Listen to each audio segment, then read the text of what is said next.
Nat 1995 here with a new story for you all. It is called Nest's Resident Ninja by Foresthunter on fanfiction.net, and remember, I do not own this story. I get full credit to its original author, and I do hope you enjoy this video. Nest's Resident Ninja by Foresthunter. Wheeljack had an accident with his space bridge project. He had accidentally brought the infamous copycat ninja into their world. How is Kakashi going to survive being in a world with technology far superior than he had ever imagined? Boom! An explosion was heard from Wheeljack's lab, which made everyone rush to the area.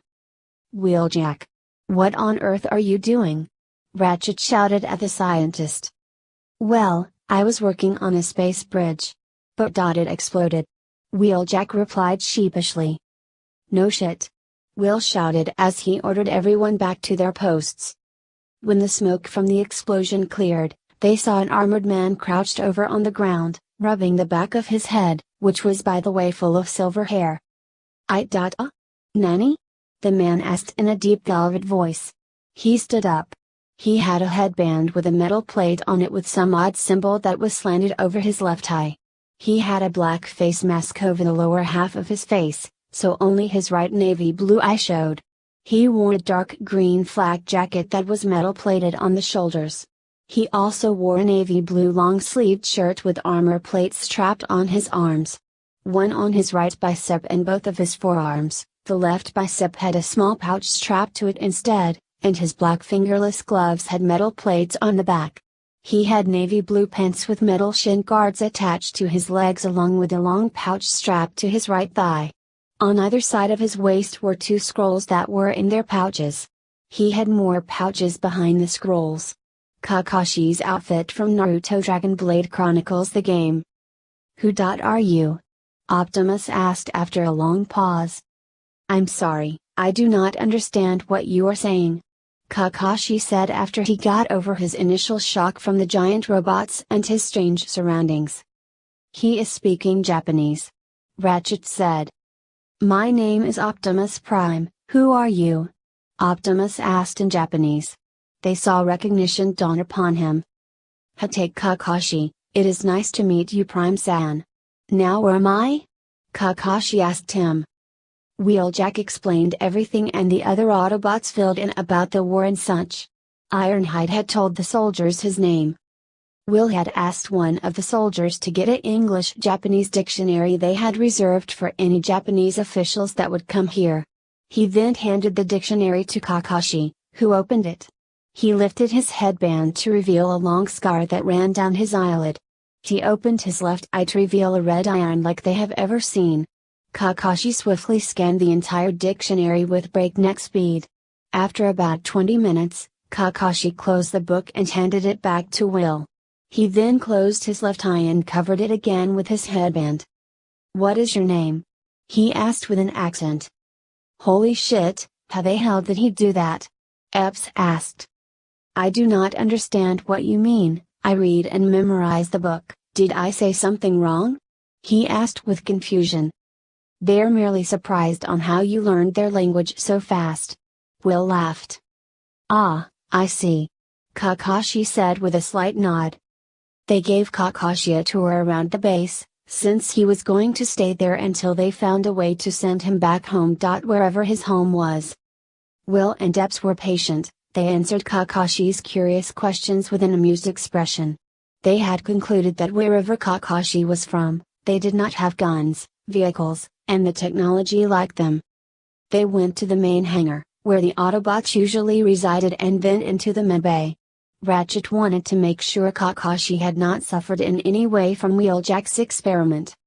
So Kakashi sat on the human-sized medical examination table. Ratchet scanned him and the data he received was not anything he was expecting. Is there something wrong, Ratchet? Optimus asked as he noticed the expression on the medic's face.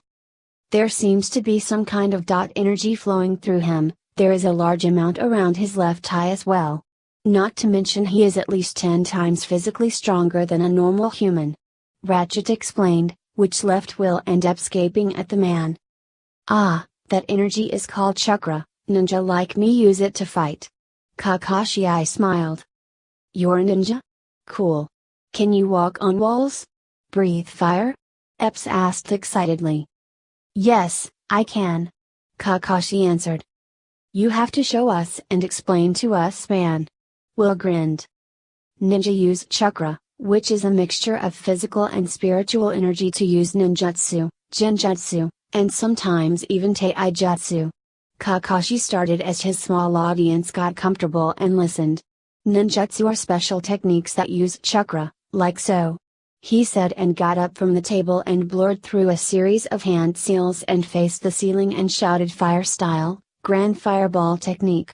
And blew an incredibly large fireball into the air, controlling it carefully so it wouldn't actually hit the ceiling. That was badass, man. Epps and Will said. Ironhide was impressed by the amount of power Kakashi exerted. That was an example of a ninjutsu. Kakashi said. How many are there? Optimus asked. There is no set number as ninja invent new ones every day. There are 12 hand seals that are used to make ninjutsu. Kakashi said as he started to demonstrate each one. Bird, boar, dog, dragon, ox, tiger, serpent, rat, horse, monkey, hare, and ram. These hand seals are performed in a specific order will enable the ninja to use the technique he or she wishes to use. But if you master a technique, you can reduce the amount of hand seals you need to perform. Such as the jutsu, water style, water dragon bullet technique requires 44 hand seals, but one of the best water masters in my world in the past, Tabayarama Senju, was able to perform this technique with one hand seal. 44? Dang! Epps whistled. And this Tabayarama guy could do it with one. Will breathed. They were all genuinely interested in Kakashi's world. Then there is genjutsu, which are illusions that are so real that it was almost impossible to notice it was an illusion if you were not a ninja. I would demonstrate, but I am not proficient with genjutsu, I am more of a ninjutsu user. Besides the ones that I know are quite cruel. Kakashi sheepishly smiled. What do you mean? Ironhide asked. Well, one of my easiest but one of the most effective ones is ninja art, hell viewing technique. It shows you the things you fear the most, and also makes you relive your worst regrets and experiences, which is something I would rather not make you go through. Kakashi explained. They all shuddered at the thought. And since none of you are trained as a ninja, you wouldn't know how to break out of the illusion. Kakashi said. What's taijutsu? Ratchet asked. Taijutsu is hand-to-hand combat, you know, martial arts. Kakashi smiled. After the whole explanation, Will and Epps was bringing him to the mess hall to have lunch. On their way there, Kakashi had the pleasant experience to meet Galloway. Who on earth are you, and what is with your ridiculous outfit? Do you even have clearance to be on this base? Galloway asked rudely and continued to insult and question Kakashi, who was not even paying the slightest attention to the man as he was reading his book. Answer me. Kakashi lowered his book and let his eye lazily look at Galloway's fuming face. Did you say something? Will, Epps, and a couple of other soldiers and staff who was listening and had to desperately hold back their laughter at Kakashi's outright and blatant dismissal of Galloway. Galloway sputtered and started to insult and yell at him again. Kakashi rolled his eye and waited for the man to finish, and when he did, Kakashi merely replied with his Japanese accent, I am sorry, I do not speak English. After the staff had gotten control of their laughter, they almost burst out again after Kakashi's obvious lie. Will and Epps quickly led Kakashi away from Galloway, who was fuming from being mocked so openly. They arrived at the mess hall, but Kakashi wasn't hungry and did not want to eat, but he did take a pear to eat later. Suddenly the alarm blared around the base. Will and Epps urgently rushed to the main hangar and Kakashi followed them. A staff member alerted Optimus and Will that there was a Decepticon breeding in Taiwan. Are you coming, Kakashi, or do you want to stay on the base? I won't force you to join our war. Optimus asked the ninja. No, I will come, helping you is the least I can do while you let me stay here. Kakashi smiled. They boarded the carrier planes, but it took a little coaxing from Will and Epps for Kakashi to get on the metal bird, as Kakashi called it. There was not enough straps for Kakashi to get secured on, but Kakashi simply smiled and said he didn't need such things and leaned on the wall. When they took off, the plane shook was on a very noticeable slant. They turned to see Kakashi casually standing and leaning on the wall as if the plane was completely still, though he looked out the window, mesmerized by the sight. Kakashi was thinking about some things.